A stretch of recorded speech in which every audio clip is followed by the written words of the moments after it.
Good day everyone, especially to you, Ma'am Michelle. I am Annabel Gamali from BSOA 3A.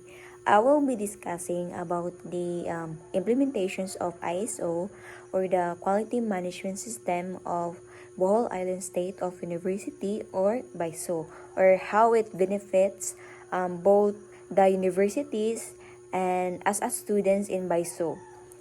ISO is international standard that focuses on quality management and continuous improvement in in the university like BISO. So in the university like BISO, so this means they are improving services, strengthening processes, and making sure that the students receive quality education and support.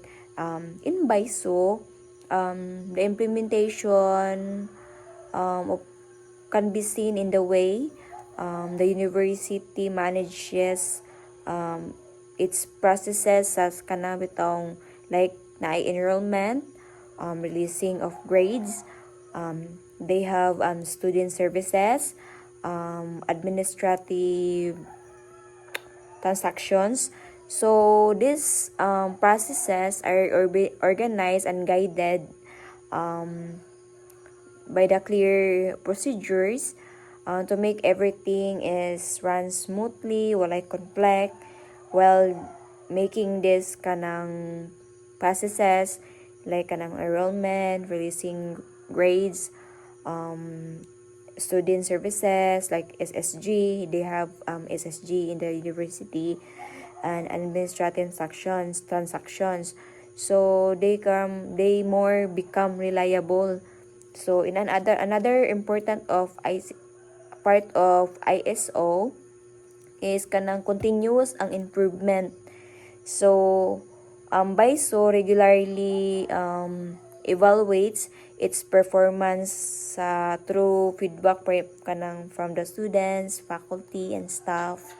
So this helps the university kanang identify the areas that need improvement and make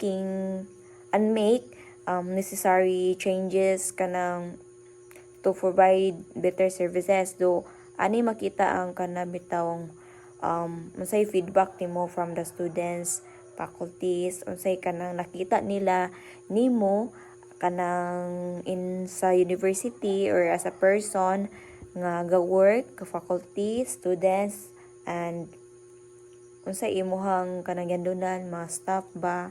So kanang ana nimo ba identify nga asa ka nagkulang, asa need i-improve.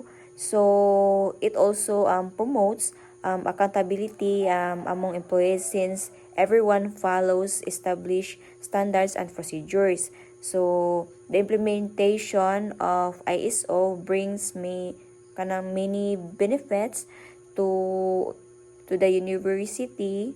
So it helps kanang improve efficiency sa enhance the university's reputations and ensures the BISO kanabitong delivers quality and services or quality education and services.